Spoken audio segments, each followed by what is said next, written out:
Hello, this is Dr. Do again. This video is outside of medicine. Continue to read the Iliad by Homer. I'm going to read it. Hera's challenge, and goddess Athena, her eyes of fire, could not resist. Hera, queen of the gods, daughter of giant Cronus, launched the work, harnessed the golden bridle team, and Hebe quickly rolled the wheels to the chariots. Paired wheels with their 8 spokes, all bronze, and bolted them on at both ends of the iron axle. Fine wheels with fillets of solid, deathless gold, and round them running rims of bronze champed fast. A marvel to behold. The silver hubs spin around on either side of the chariot's woven body, gold and silver lashings strapping it tight. Double rails sweeping along its deep full curves and yoke pole jutting forward, gleaming silver.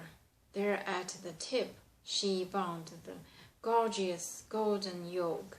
She fastened the gorgeous golden breast strap next, and under the yoke Queen Hera led the horses, racers, blazing for war and piercing shrieks of battle.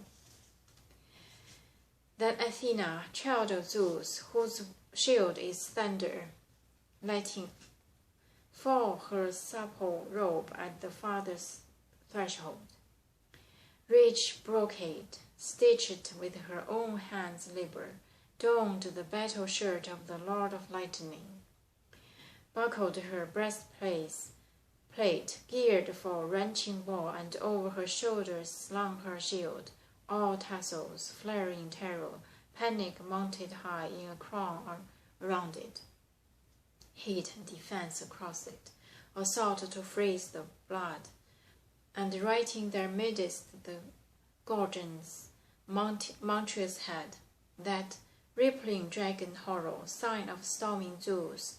Then over her brows Athena placed her golden helmet, fronted with 4 knobs, and forked with twin horns, engraved with the fighting man of 100 tons.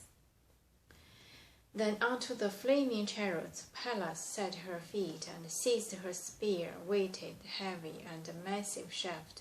She wields to break the battle lines of heroes the mighty father's daughter storms against.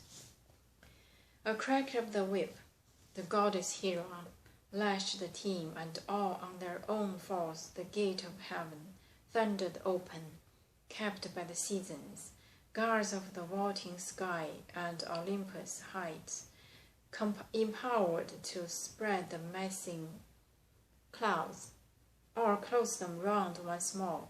Now straight through the great gates she drove the team, whipping them on full tilt until they came to Zeus, the son of Cronus, sitting far from the other gods, throned on the topmost crag of rugged-ridged Olympus, and halted her horses near.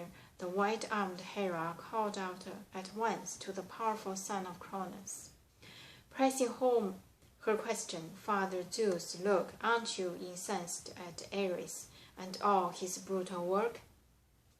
Killing so many brave Achaeans for no good reason, not a shred of decency, just to wound my heart, while there they sit at their royal seat, ease, exhausting the goddess of love and Apollo, lord of the silver bow.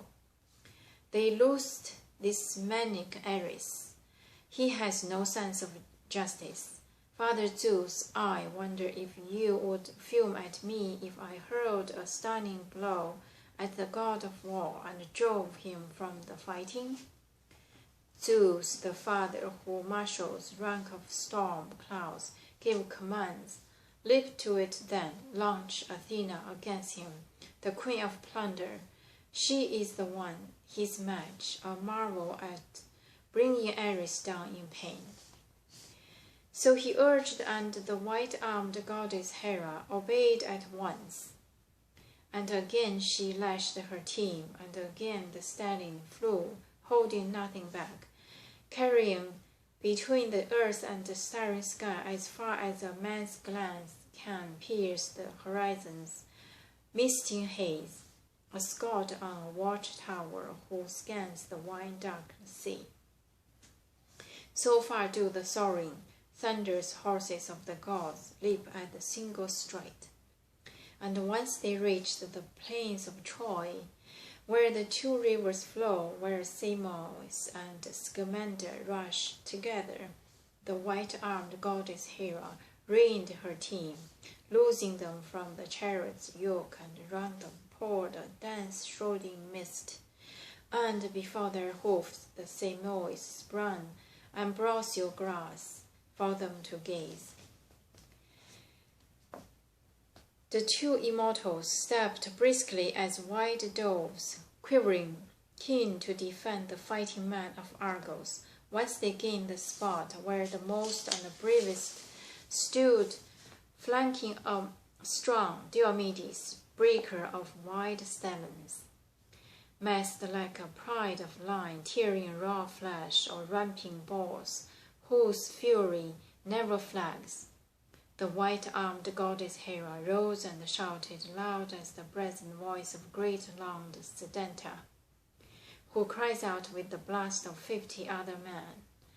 Shame, disgrace, you Argives, you degraded, splendid in battle dress. Poor shame! As long as brilliant Achilles stalked the front, on Trojan would ever venture beyond the Dardan gates.